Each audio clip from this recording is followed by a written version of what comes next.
ជាប់មែនណាបងប្អូនមិនអត់ជាប់ទេនេះមួយនេះត្រីស៊ីនុយតោះសួស្ដីពុកម៉ែបងប្អូនទាំងអស់គ្នាថ្ងៃនេះឃើញវីដេអូនេះបងប្អូនមើលវីដេអូនៅលើអេក្រង់ហ្នឹងទៅឃើញវីដេអូហ្នឹងហើយដេកអត់សុខទេបងប្អូនវាមិនដាណាតាក់កដុលយកដោតនុយហើយបោះចូលទឹកជាប់ត្រីខ្ញុំដេកអត់សុខទេអត់អស់ចិត្តទេឥឡូវខ្ញុំទៅរនតាក់កដុល2ដែរបងប្អូនមើលវីដេអូហ្នឹងទៅ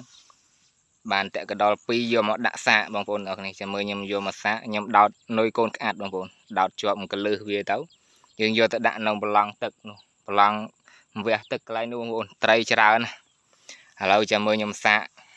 នេះបងប្អូនដាក់រួចហើយដោតនុយរួចហើយគឺនុយកូនក្អាត់អូត្រីរត់ច្រើនណាបងប្អូននេះមកអក់ទឹកវល់ទៅត្រីនេះគឺវះទឹកវាចេញពីនេះទៅខាងណោបងប្អូនចាំមើលយើងចង់ដឹងច្បាស់ថាក្នុង Facebook ហ្នឹងគេផុសមកហ្នឹងគេបោកឬក៏យ៉ាងម៉េចដោយបងប្អូនឃើញខាងដើមអញ្ចឹងគឺថាគេដោតនុយផ្លែឈើទេហើយជាប់ត្រីប៉ុណ្ណាណៃឥឡូវខ្ញុំមិនអស់ចិត្តខ្ញុំនឹងបង្ហាញការពិតឲ្យពុកម៉ែបងប្អូនអរគ្នាបានដឹងថាដាក់យើងជាប់អត់ចាំមើលខ្ញុំសាកដាក់ដោយសារខ្ញុំមកម្នាក់ឯងបងប្អូនអញ្ចឹងខ្ញុំដាក់ហើយខ្ញុំថតទៀតនេះបងប្អូនដាក់រួចហើយ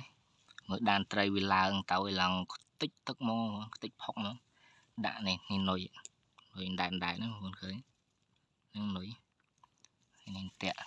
ហើយនេះមួយទៀតដាក់តែ2ឯងយើងចង់ដឹងលទ្ធផលឲ្យច្បាស់បងប្អូននេះតាក់នេះនុយដែនហ្នឹងតើបងប្អូនចាំមើលថា1ម៉ោងក្រោយមកមើលវាមិន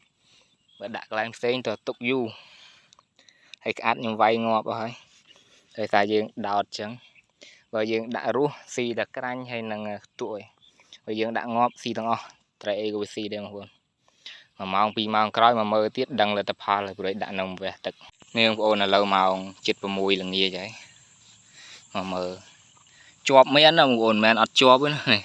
មួយនេះត្រីស៊ីនុយហើយស៊ីទៅបាត់ហើយប៉ុន្តែហើយវាបោកស្រាលបងប្អូននេះហើយវាបោកស្រាលអត់នេះទេអត់របូតកលឹះប៉ុន្តែមួយនេះបងប្អូនអើយនេះជាប់មែនណាបងប្អូននេះដាច់ត្រីមកកណាត់ដែរនៅមានអីទៀតនេះអត់ចង់ហ៊ានលើកមកខ្លាចដាក់ឆ្ងាយទៀតបងប្អូនខ្លាច Facebook វាចាប់ត្រីក្រាញ់ឡើងដាក់ទៅនោះខ្លាច Facebook ចាប់បងប្អូនឲ្យដាក់គៀកពេកជាប់មែនអញ្ចឹងគឺជាប់មែនបងប្អូនត្រីក្រាញ់ដាច់មកកណាត់បាត់ហើយនេះចាប់អញ្ចឹងកុំឲ្យឃើញឈាមបងប្អូនដាច់ត្រីក្រាញ់មកកណាត់បាត់ហើយជាប់មែនបងប្អូន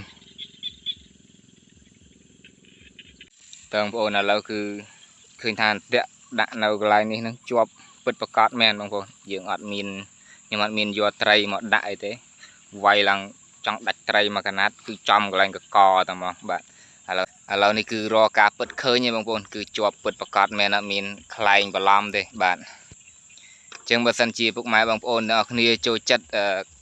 ប្រភេទវីដេអូបែបនេះបងប្អូនទាំងអស់គ្នាកុំភ្លេចជួយចុច follow ម្នាក់មួយផងបាទហើយយើងជួបគ្នាវីដេអូក្រោយបន្តទៀតបាយបាយ